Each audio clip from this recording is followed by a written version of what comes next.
Hi, everyone, and welcome back to another episode of Malice in the Mitten. I am your host, Tracy Preston, along with my bestie, Christine Mulligan. Hey, Christine. Hey, Trace. Hey, everybody. How's it going? Well, we got to do part 2, right? Yeah, today we're going to do part 2, and I'm going to break the news now. There's going to be a part 3 because there's just so much to cover, and I'm sorry about that, but that's the way it's going to roll. Part 3 is actually going to end season 2, and then we're going to get rolling with season 3. Wow. We do have a lot of stories, though, huh? Yeah, we have a ton. And season 3, we're going to have a new researcher and writer on the team. Her name is Angela Sinclair. And so we're going to start off season 3 with some of Angela's work that I'm going to read. So I'm very excited about that. Very cool. Yeah. So now, if you guys haven't listened to part 1, please go back to season 2, episode 16, and have a listen and then come back to this one. And before I get going with the show, I do have a correction on my pronunciation. So as we know, sometimes I do pronounce things odd. So the pronunciation for part 1, I was saying Robison for the family, and it's not Robison, it's Robison. So my apologies on that, everyone. The name is pronounced Robison. Moving forward, I will not screw that shit up again. All right. All right, so here we go. So where we left off last time was where Eileen, Shirley's mother, had been having a difficult time getting a hold of her daughter while the family were at their cottage, Somerset, in Good Heart for the summer. It had been almost a month since she last spoke with her daughter. Eileen thought the very worst and even had a dream where Shirley, Dick, the 4 children, and her dead husband were all in a room laughing and having a great time, but Eileen wasn't allowed to come in the room. And to her, this dream was very real, and she knew at her core that something had happened to the entire family. She finally did receive the news that yes, something very bad had happened to the entire family. So, let's get into it. This is season 2, episode 18, part 2, the Robison Massacre at Good Heart. It's July 1968. Russell and Gladys Moore, who lived in Coldwater, came up to their cottage in Blisswood a little sooner than they normally do every year. They wanted to get their cottage cleaned up and ready for Gladys's 3-day Binger bridge party. They noticed a foul odor in the air when they arrived and had complained immediately to Chauncey Bliss about it. They figured there was a dead animal somewhere on the property and it needed to be found. The smell was so horrible that the ladies who attended the bridge party couldn't stand the smell, and they all left. The odor was getting much worse. Gladys said, quote, "We had our card table outside because it was so hot, but when the wind changed to the north, the stench was so bad we could hardly stand it. First, our place gets broken into for a sex party, and now this?" Not only did Chauncey and his son Monty build the cabins at Blisswood, they were also the caretakers of the cottages and property year-round. As far as the Blisses knew, the Robisons were away on their big trip south. As I mentioned in part 1, they were off to Kentucky and Florida. While they were away, Chauncey had been over to Somerset, watering the flowers, and he too noticed a foul odor while he was there. Now that Gladys had complained a second time about the smell, Chauncey sent his son Monty over to Somerset to find whatever dead animal may be over there and get rid of it. Remember in part 1 where I talked about the uniqueness of the rustic cabins, such as that leather strap and hook that was used to lock the doors of the cabins? Well, the leather strap that latches the front door was pulled inside, which would make it almost impossible to open the door unless you were inside the cottage. Monty, along with Steve Shenanigans, a local Indian man who helped build the cottages, they were looking through the windows to see if they could see anything, but the drapes were drawn and they couldn't see anything. So they walked to the back of the cottage and found the back door was padlocked. They were just going to have to break in. They took off the molding around the door and were able to get a file through just enough so they could lift the latch, which would allow them to pull the door open. Once the door was open, the stench was almost unbearable. Both Monty and Steve immediately covered their nose and mouth with their hands.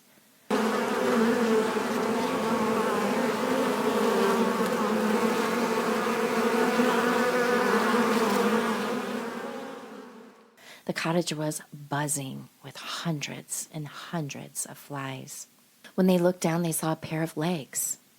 They were a woman's legs sticking out from a blanket, one shoe on and one shoe off. Is this even real? They just couldn't believe what they were seeing. Steve said, quote, "Call 'em. Call the law." Clifford Fossmore was the undersheriff of Emmett County and was the head man in charge, as his boss, Sheriff Richard Zink, was off on vacation with his family in Yellowstone. It was July 22nd, 1968, when a deputy at the sheriff's office received a call from Monty Bliss. He said, quote, "There's a body in one of the cottages, and it's been laying there for a while. There might be some others." The deputy immediately contacted Sheriff Fossmore and told Monty to hang tight. Sheriff Fossmore, 3 other sheriff's deputies, the county prosecutor, the Mackinac City Police Chief, a reporter for the local paper, a Petoskey City patrolman, and a local parole officer were all on their way to Blisswood. Okay, wait a minute. I'm super confused already. And we're just going to skim over that their cabin was broken in for a sex party? Like, where did that come in? No, that was the neighbors. That was Gladys and her husband. So they had a cottage. So, like another point in time, their cottage had been broken into. Nothing was stolen. Their beds were a mess. So that's where that came from. She was complaining about the smell.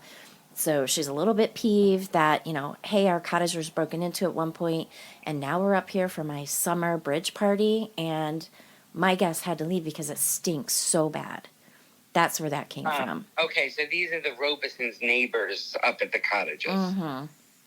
Okay, all right. I'm back on board. Okay. Okay. All right. So Somerset was so private and remote that the sheriff needed Monty to meet them all at the bottom of the road and guide them up to the cottage. The sheriffs of Emmett County never received a call like this before. Sure, they get plenty of calls for drunk and disorderly, drug deals, stolen canoes, teens partying in the woods, or playing pranks, domestic calls, but never for murder. Once they arrived at Somerset, they noticed the front door was propped open.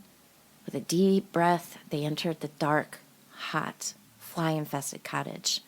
The phone was ringing, and they heard the heat kick on. Utilizing their flashlights, they moved forward. The dark and hot cottage would light up with a flash from the reporter's camera. Just like Monty and Steve, they saw a woman just off to the left of the door, lying on her stomach. The legs were sticking out from a red plaid blanket, her dress pulled up to her waist, her undergarments down at her ankles. As the team moved forward into the cottage, they saw 3 more bodies lying in the hall. They saw a man, a boy, and a young girl. The bodies were piled on top of one another. As they looked past the bodies in the hall, half in and half out of the bedroom doorway, they saw a teenage boy on the floor. Some playing cards were still in his hand and scattered on the floor. Inside the bedroom, they found another teenage boy. He was lying on the floor, arms stretched out above his head. To them, it looked like he was reaching out for something. Then there was something on the floor that caught Sheriff Fossmore's eye. He grabbed a paper towel from the kitchen, picked up the object, and walked out of the cottage to get a better look in the light. Once outside, he took a good look and saw that it was a bloodied claw hammer. As Fossmore was looking at the hammer, a reporter took a picture. The sheriffs that remained in the cabin were popping open all the windows, and the ones they couldn't open, they broke them to get some fresh air inside to make it a little more tolerable. It was at this point when they discovered a note that was taped on one of the side windows of the cottage. The window was just to the side of the front door. No one saw it when they first entered the cottage. The note said, quote, "We'll be back 7 to 10. Robison." Underneath the note were bullet holes and shattered glass. In total, Fossmore counted 6 bodies. The rest of the team on site agreed. They had all counted 6 as well. Monty said, quote, "Good Christ, that's all of them then. The whole family." The bodies that were found were Dick Robison, he was 42 years old, Shirley Robison, she was 40, Richie, 19, Gary, 17, Randy, 12, and Susan at just 7 years old. Monty told police that the Robison family had arrived at Somerset on June 16th. Monty told the police that he thought a raccoon had been wounded. Maybe it was hit by a car and crawled under the foundation of the Robison's cottage and died. Monty said he had looked previously but never could find a raccoon, and now he knows why. July 22nd, 1968. Wayne Richard Smith, the Emmett County prosecutor, said, quote, "We don't know anything. We don't know how it was done, why it was done, or for sure exactly when it was done. And we certainly don't know who did it. All we know is it was done." It's crazy. There's no other neighbors that were close enough. So it could have happened at any time between, what'd you say, June 16th and July 22nd? Mm-hmm. Did they ever find out a time of death exactly? Like, did they narrow that down? Yeah, we have a timeline that's coming up. Yeah. All right. Yeah. All right. The Michigan State Police were brought up to assist in the investigation because, as I mentioned before, the Emmett County sheriffs were just not experienced with investigating murder. The murdered bodies of the Robisons had been decomposing for almost a month inside their heated cottage in the throes of the July heat. Their bodies were covered in flies, maggots, carpenter ants, millipedes, fungi, and sow bugs. And I was like, I know what all those are, but I didn't know what a sow bug was. So I looked it up.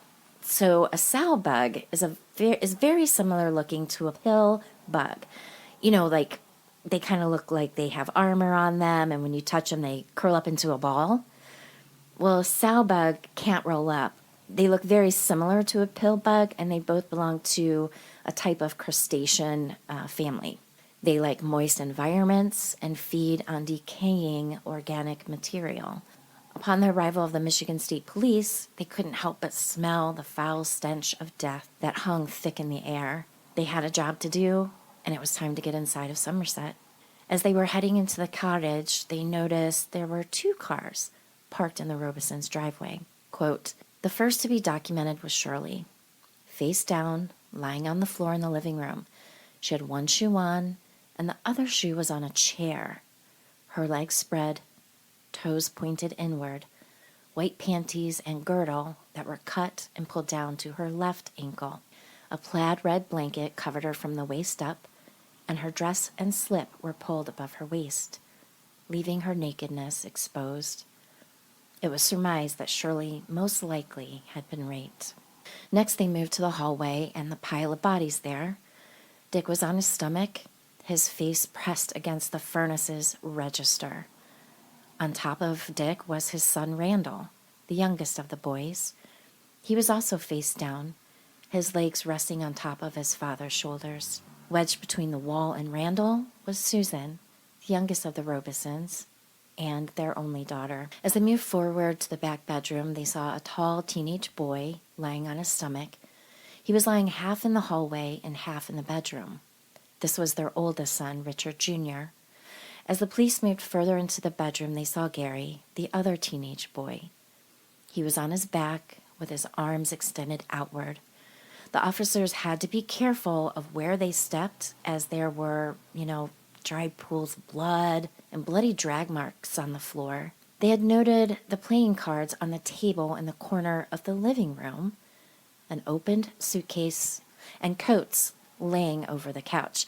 Now, it's interesting. I just had this thought as I was reading this because, they're saying, oh, this boy is, face down, his arms are stretched out, but then, like, he's reaching for something. But then they notice drag marks on the floor, so my brain immediately goes to, well, his arms were out because he was dragged into the bedroom. What do you think? Yeah, probably. Or maybe they dragged him by his arms. That's what I'm saying. Grabbed him and dragged him in there. So that just kind of came to me.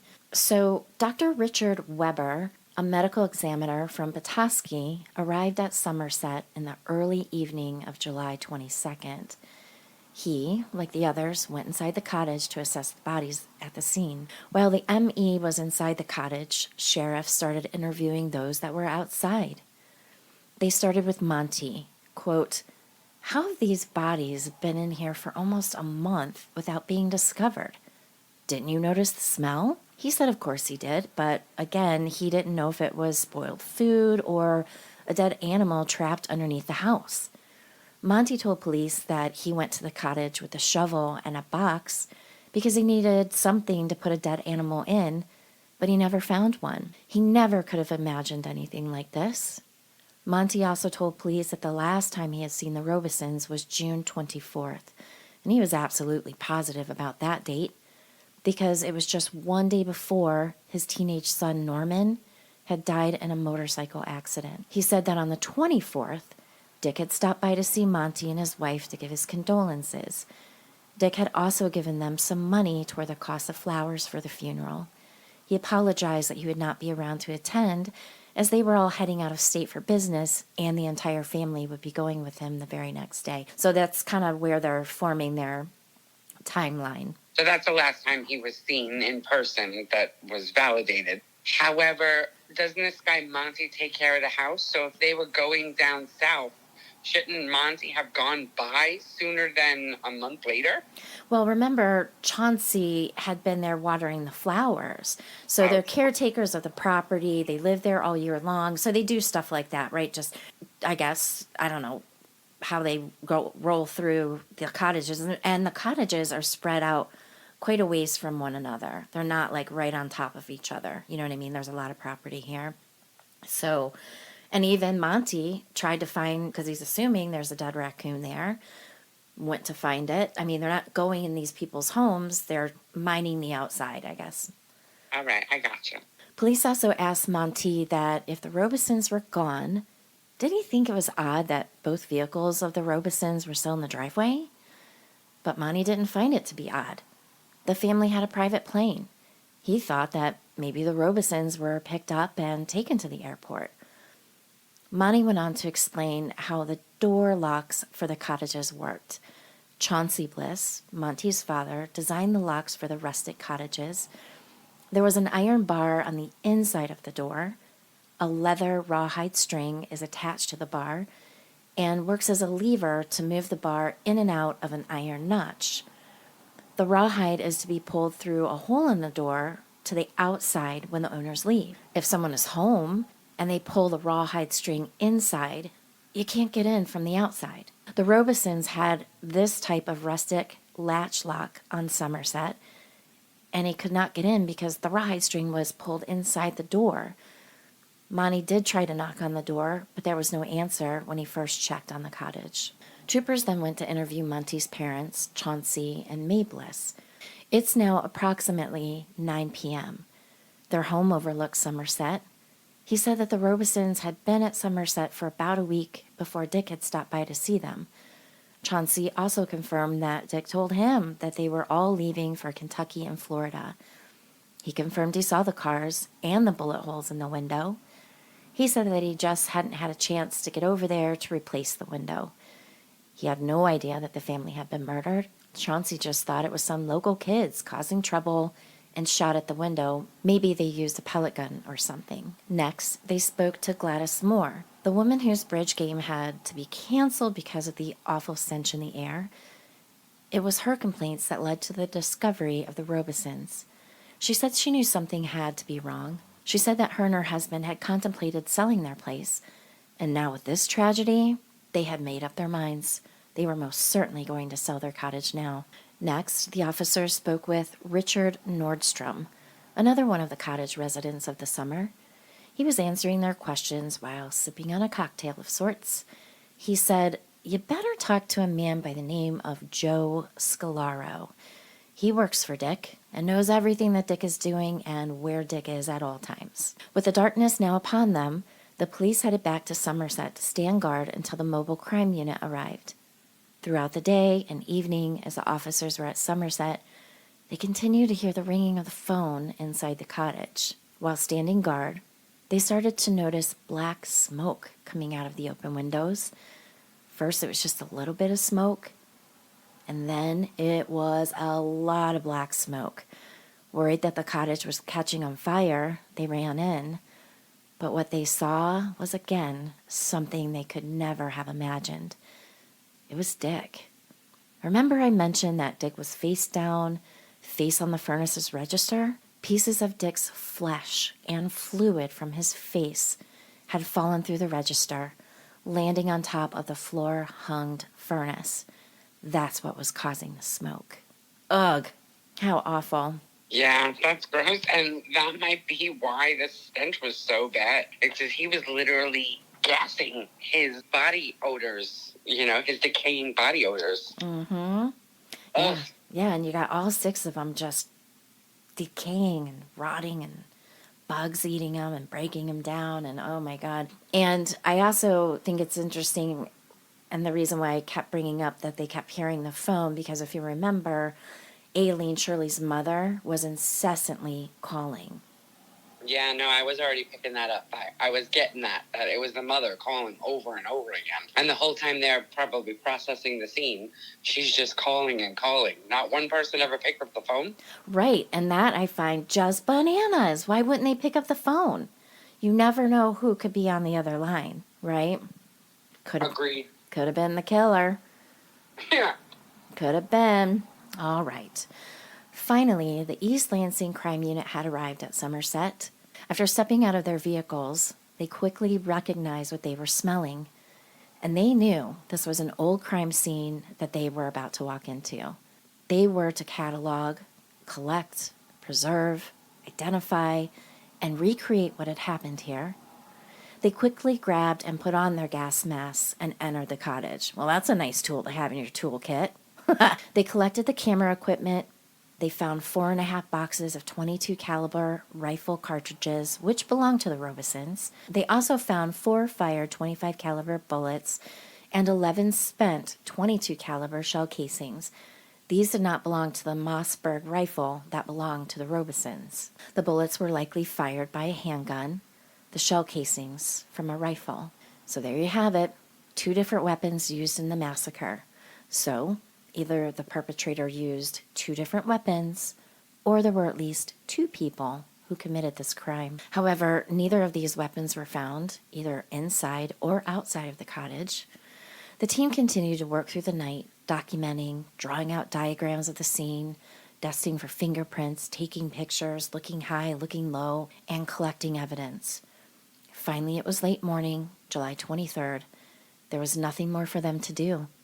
It was time for the ME to remove the bodies for their autopsies. The ME, Dr. Richard Weber, normally performed his autopsies at Little Traverse Hospital in Petoskey, as in 1968 there was not a morgue in Emmett County.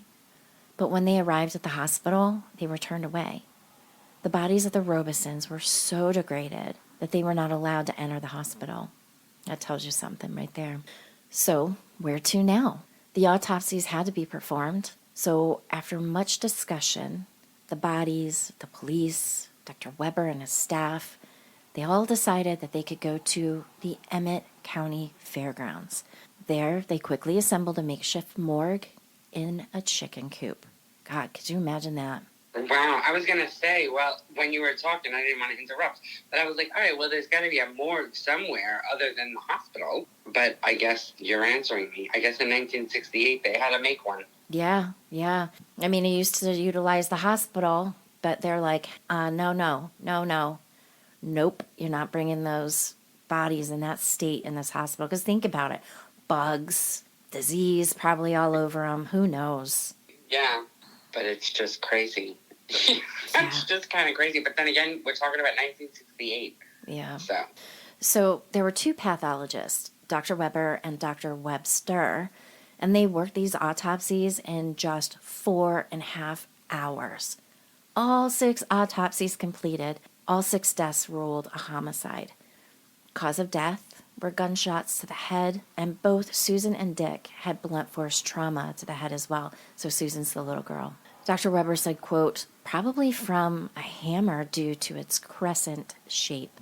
Items found and removed from Shirley, quote, on her wedding finger was her wedding band, but what was missing was her 3¼ carat engagement ring. Now, if you recall from part 1, Eileen, Shirley's mother, told her, hey, you better not take that with you, right? Leave it in a safety deposit box. People would get killed for stuff like that. But Shirley's like, no, it's fine. I'm never going to take it off. Well, now it's gone. Shirley's watch was also removed, and it's noted that the time on her watch had stopped at 6:40. Next, from Dick, his watch was removed, and the time had also stopped on his watch as well. The time on his watch stopped at 9:59. Dick's wedding band was in place, and then it was removed. On his right hand was his Mason's ring, and he had a St. Christopher's medal on a necklace. Those were also removed. The boys, they removed Timex watches, handkerchiefs, and combs from their pocket, along with their wallets, which each contained a crisp $10 bill. Lastly, there's Susan. All that was on her body to be removed were her pink plastic pigtail holders. A local veterinarian in Petoskey also offered his x-ray equipment to be used for the bodies. So, here are the findings of the autopsies. Now, I took this from an article in MLive. Shirley, she was shot once in the head with a .25 caliber slug. Dick, he was shot in the head, also with a .25 caliber slug. He had skull fractures and evidence of blunt force trauma. A .22 caliber slug was also found in his chest. Investigators believe he initially was shot in the chest with a .22 caliber rifle, then in the head with a pistol. Richard, he had multiple gunshot wounds to the head linked to a .25 caliber slug. Gary, he had 2 gunshot wounds to the head, both linked to a .25 caliber slug. And there was a second autopsy performed later, and we'll get to that in part 3. But that second autopsy found a .22 caliber slug in his back, so again, from a rifle. Randall, he had a gunshot wound to the head, but no bullets were recovered during his autopsy, so I'm thinking that's a through and through. Susan, this little girl, was shot in the face with a .25 caliber slug. That was removed from her clothing. She also had a skull fracture thought to come from the hammer found in the cottage. So what was the motive? Where is the person or persons who had done this to the Robisons? Police were trying to figure out how this all went down. There were no signs of forced entry other than the prime marks on the molding from Steve and Monty, so they figured they must have known the person and let them in. They also figured out that someone had staked out Somerset in the woods and shot at the family from there before making their way to the cottage to finish the job. Could this be how it happened? At this point, it's just theory. Detective Stearns and Fliss of the Michigan State Police Department were assigned to solving the Robison murders. They determined the following timeline. June 16th, the family travels in 2 cars from their home in Lathrop Village to their cottage in Goodhart. June 23rd, Shirley's mother Aileen calls and speaks with her daughter Shirley and is told that they are all having a good time. During this call, Aileen said her daughter never mentioned that they would all be taking a trip and leaving Goodhart. June 24th, the family heads to Petoskey to go shopping. Upon their return, they learn that Monty Bliss's son was killed on June 23rd at night on his motorcycle. And this is when Dick visited the family to give his condolences and money for flowers for their son's funeral. This is when Dick also told them that he would be taking the family on a business trip, and this is why they will not be available to attend, as they were to leave the next day, June 25th, for Kentucky and Florida. They were to be gone for about 3 weeks. June 25th, Russell Figg, a tree trimmer, along with his helper, arrive at Somerset at 9:38 in the morning. Dick had contracted them to do some work at the cottage. As Figg was speaking with Dick upon their arrival, Dick mentioned that he was waiting on a long-distance call to let him know when their plane would be ready to take them on their trip. They would either be leaving later that day or tomorrow. Dick places 2 calls in the morning to his banker to discuss his finances. One call was at 10 a.m. and the second was at 10:30 a.m. Figg moves on with his work and tells detectives that he saw most of the family members that day. Figg and his helper finished their work for that day at 4:30 p.m., and he is paid by Dick with a personal check. At either 8 or 9 p.m., the neighbors reported hearing gunshots. June 26th, Fig returns to complete his work and stays until 5 p.m. While at Somerset, he didn't see any of the family members. Were these murders just a random act, or was there a motive? If the target was Dick, detectives needed to find out why. Now it was time for them to dig into who Dick was. They found Dick was a hard-working man and that he had founded his business, R.C. Robison and Associates, which was an advertisement agency in the Detroit area. Dick had also started his arts magazine called Impresario, and this magazine highlighted the art culture scene in Detroit and other cities as well. They didn't really uncover much there. To them, Dick seemed to be on the up and up, but as time and the investigation moved forward, they did find that Dick played the upstanding husband with his family, but when it came to business, he almost inspired corruption and loyalty in the men that worked with him. Dick liked art, money, and prestige, and he wanted all of these things in abundance. And if you got in his way, you better watch out. If Dick didn't like you, he would bully you. Some of the people that worked for him would describe him as, quote, a tyrant, a schizophrenic. He would act paranoid, be secretive, and held dogmatic opinions.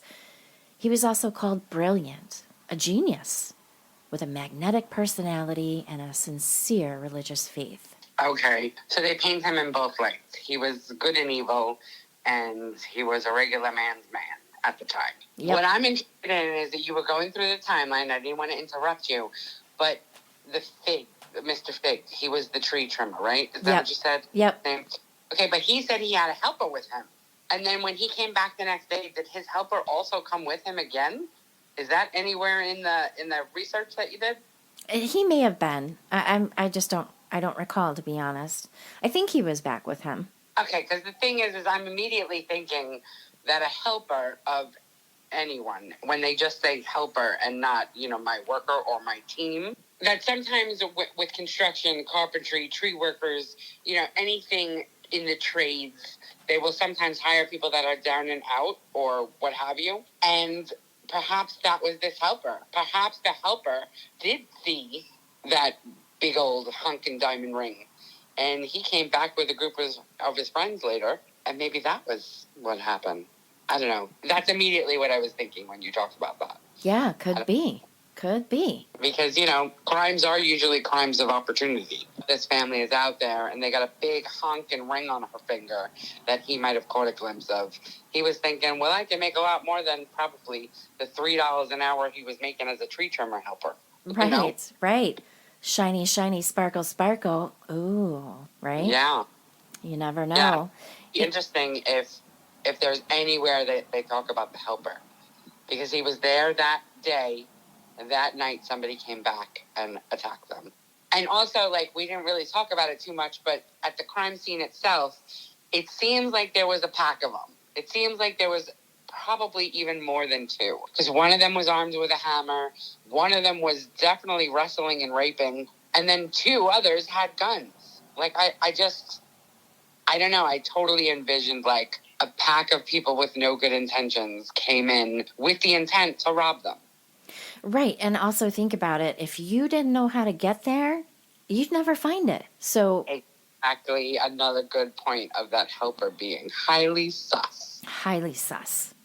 There's a big suspect list, and we're going to get into that in part 3. It's huge. All right, so I'm just getting ahead of myself again. That's how you roll, girl. Per usual. Per usual.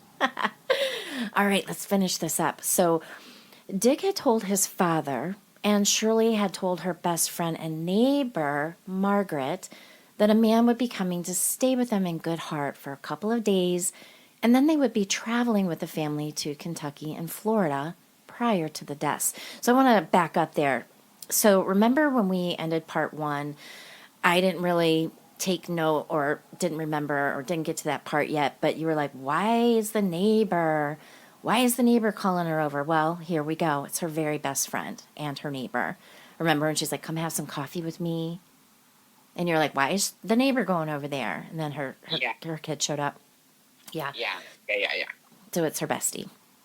Okay. All right. So Margaret had told detectives that she had called Shirley sometime in mid-June, right before they had left for Somerset. And Shirley was all worried. She was fretting because remember, she loves to throw those big parties and quite the hostess and all that jazz. So she was worried that the cottage wouldn't be presentable for their guests. So that ties into why Mr. Fig was on site, because they're only there like once a year in the summer. There again is why Mr. Fig was there, like clean this shit up, trim up bushes, trim trees, do what you need to do. We got special company coming, right? So while they were still home, Dick had called Shirley, and this is what she told Margaret, that Dick had called her.